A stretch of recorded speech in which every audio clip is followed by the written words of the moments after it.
तोर नैना मोर नैना झुलवा में झूले वो झुलवा बंधे मन के तार माँ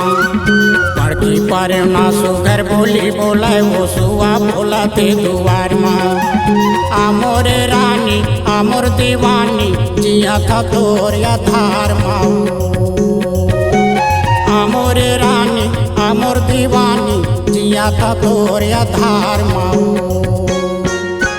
तो नैना मोर नैना झुलवा माँ झूलेगा झुलवा बांधे मन के तार माँ बड़की पर ना सुघर बोली बोलेगा सुआ बोला ते दुआर माँ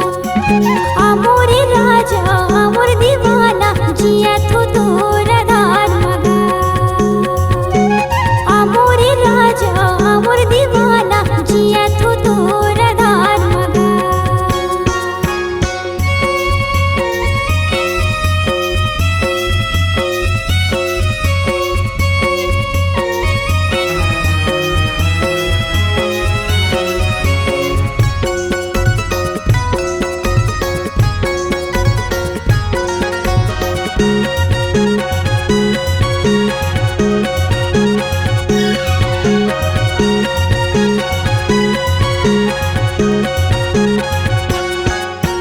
मिठिया माँ का समीर गोठिया ले माया करके धीरे प्यार बढ़ा ले मिठिया माँ का समीर गोठिया ले माया करके धीरे प्यार बढ़ा ले तोरिया मोर बातें मिलके जाला वो भरत रही ये संसार माँ बड़की पार ना सुघर बोली बोले वो सुआ बोला ते दुआर माँ आमोर रानी आमोर दीवानी जिया था तोर आधार माँ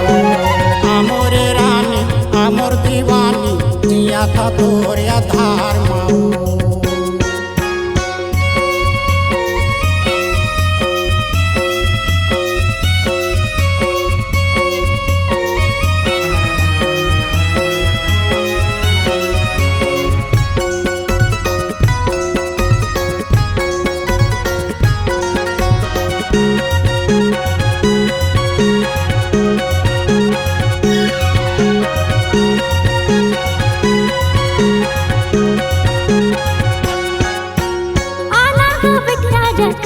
मजा आई मोला दुनिया झुला के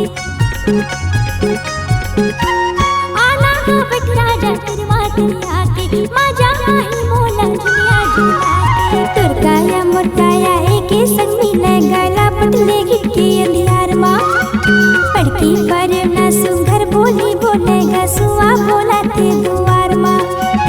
आमोरे राजा आमोर दीवाना जिया तो तोर आधार आमोरे राजा आमोर दीवाना जिया तो तोर आधार मगा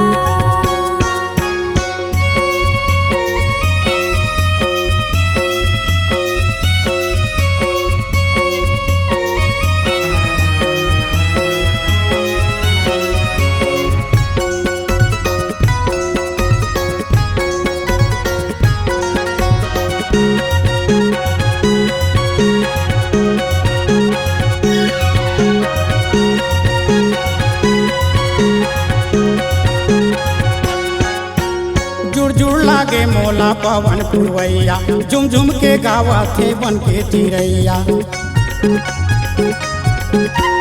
जुड़ जुड़ लागे मोला पवन पुरवैया झुम झुम के गावा थे बन के चिड़ैया टुकड़ा मोर धोती हवा माँ उड़े वो कोयली नाचे यमुआ डार माँ बड़की पारे ना सुघर बोली बोले वो सुआ बोला थे दुआर माँ आमोर रानी आमोर दीवानी जिया था तोर आधार माँ आमोर रानी आमोर दीवानी जिया था तोर आधार माँ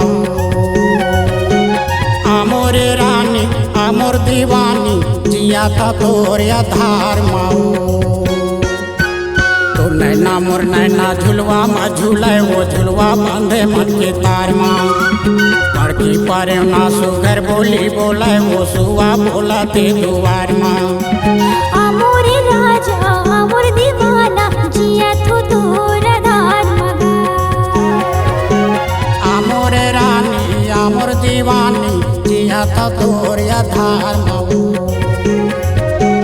अमोरे राजा अमोर दीवाना जिया तो तोर आधार मगा जिया था तोर आधार माऊ जिया तो तोर आधार मगा जिया था तोर आधार माऊ जिया तो तोर आधार मगा जिया था तोर आधार